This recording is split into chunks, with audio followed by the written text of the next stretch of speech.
ಮದ್ವೆ ಬಗ್ಗೆ ಬರೋದಾದ್ರೆ ಸೊ ಮದ್ವೆ ಸೀನು ಹಿಂಗ್ ರೆಡಿ ಆಗಿ ಏನಾಯ್ತು ಅಲ್ಲಿ ಒಂದು ಸ್ಪೆಷಲ್ ಕ್ಷಣಗಳನ್ನ ಹಂಚ್ಕೊಳ್ಳೋದಾದ್ರೆ. ಮದುವೆ ಸೀನ್ ನನಗೆ ನಾನು ಯಾವ ಥರ ವ್ಯಕ್ತಿ ಅಂದರೆ ನೀವು ನೋಡ್ತಾ ಇದ್ದೀರಲ್ಲ ನನ್ನ ಅದೇ ಥರ ವ್ಯಕ್ತಿ. ಒಂದು ಶರ್ಟು ಒಂದು ಪ್ಯಾಂಟಲ್ಲಿ ಜೀವನ ಸಾಗಿಸೋ ಅಂಥ ವ್ಯಕ್ತಿ. ನನಗೆ ಈ ಸೀರೆ ಉಡೋದೇ ದೊಡ್ಡ ಟಾಸ್ಕ್ ಥರ ಫೀಲ್ ಆಗ್ತಾಯಿತ್ತು. ಇವತ್ತಿಗೂ ಅಷ್ಟೇ ನಂಗೆ ಕರೆಕ್ಟಾಗಿ ಸೀರೆ ಉಡೋಕ್ಕೆ ಬರಲ್ಲ, ಯಾರ್ದಾರು ಹೆಲ್ಪ್ ಬೇಕೇ ಬೇಕು.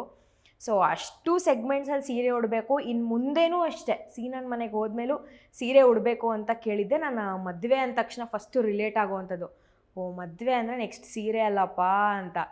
ಸೊ ಹಾಗೆ ಸ್ಟಾರ್ಟ್ ಆಗಿದ್ದು ನನ್ನ ಆಲೋಚನೆ.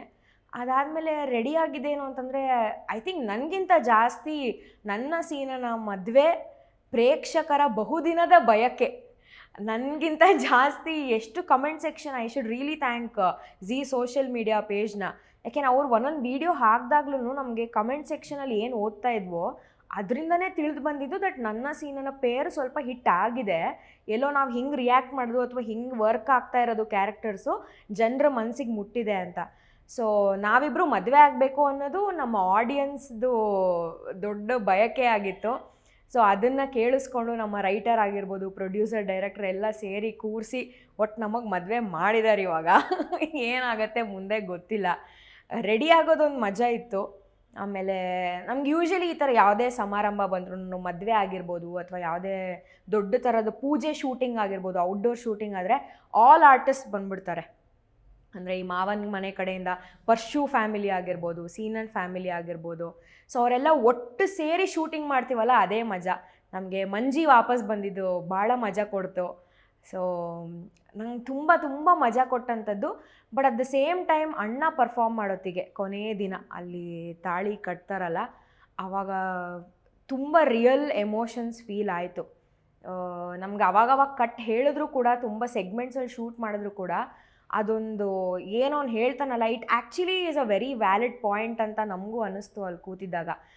ಸೊ ಎಷ್ಟು ಮಜಾ ಇತ್ತೋ ಮದುವೆ ಶೂಟಿಂಗು, ಅಲ್ಲಿ ಆ್ಯಕ್ಟ್ ಮಾಡಿದ ಸೀನ್ಸು ಸ್ವಲ್ಪ ಎಮೋಷ್ನಲ್ ಆಗೇ ಮಾಡಿತ್ತು ನಮ್ಮನ್ನು.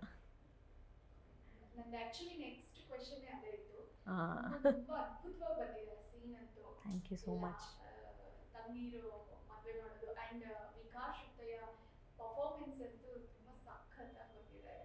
ಹೌದು.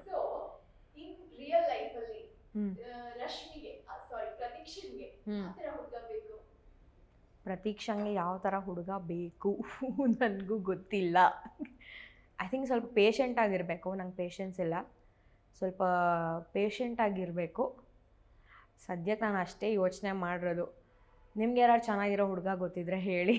ನನಗೂ ಗೊತ್ತಿಲ್ಲ ಯಾವ ಥರದವ್ನು ಬೇಕು ಅಂತ.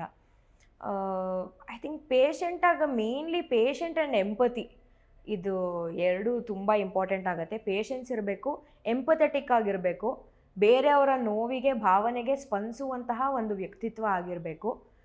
ಅದು ಬಾಕಿದಷ್ಟು ಆಮೇಲೆ ಬರುತ್ತೆ ಅಂತ ಅನಿಸುತ್ತೆ. ಅಂದರೆ ತನ್ನ ತಪ್ಪುಗಳನ್ನ ಒಪ್ಕೊಂಡು ಈಗೋನ ಸೈಡಿಗಿಟ್ಟು ಸೆಲ್ಫ್ ರೆಸ್ಪೆಕ್ಟ್ ಮಾತ್ರ ಕ್ಯಾರಿ ಮಾಡುವಂಥ ಒಬ್ಬ ವ್ಯಕ್ತಿ ಆಗಿದ್ರೆ ನನಗೂ ಹೆಲ್ಪ್ ಆಗುತ್ತೆ, ಸಮಾಜಕ್ಕೂ ಹೆಲ್ಪ್ ಆಗುತ್ತೆ, ಎಲ್ಲರಿಗೂ ಹೆಲ್ಪ್ ಆಗುತ್ತೆ.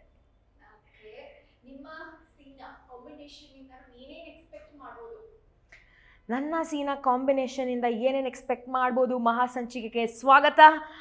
ನಮಗೂ ಗೊತ್ತಿಲ್ಲ ಅದು. ಐ ಥಿಂಕ್ ಸಾಕಷ್ಟು ಕೋಳಿ ಜಗಳ ಎಕ್ಸ್ಪೆಕ್ಟ್ ಮಾಡ್ಬೋದು ನೀವು.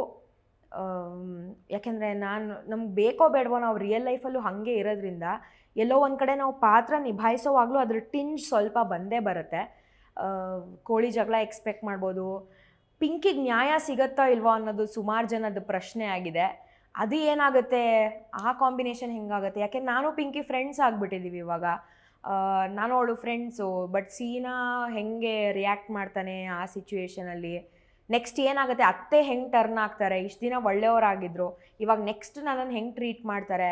ಸೊ ಅಲ್ಲಿ ಒಂದು ಅಣ್ಣನ ಮನೇಲಿ ಏನೇನು ಡ್ರಾಮಾ ನಡೀತಾ ಇರುತ್ತೋ, ಇವಾಗ ಸೀನನ ಮನೇಲೂ ಒಂದು ಹೊಸ ಥರದ ಡ್ರಾಮಾ ಸ್ಟಾರ್ಟ್ ಆಗುತ್ತೆ.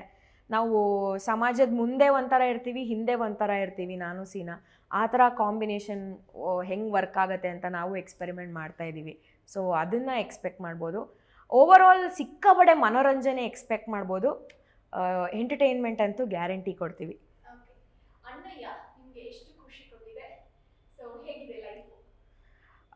ಫಾರ್ ನೌ ನಾನು ಹೇಳಬೇಕಂತಂದರೆ ಆಲ್ಮೋಸ್ಟ್ ಅಣ್ಣಯ್ಯ ಸೀರಿಯಲಿಂದನೇ ನನ್ನ ಗುರ್ತಿಸೋಕ್ಕೆ ಶುರು ಮಾಡಿದ್ದಾರೆ.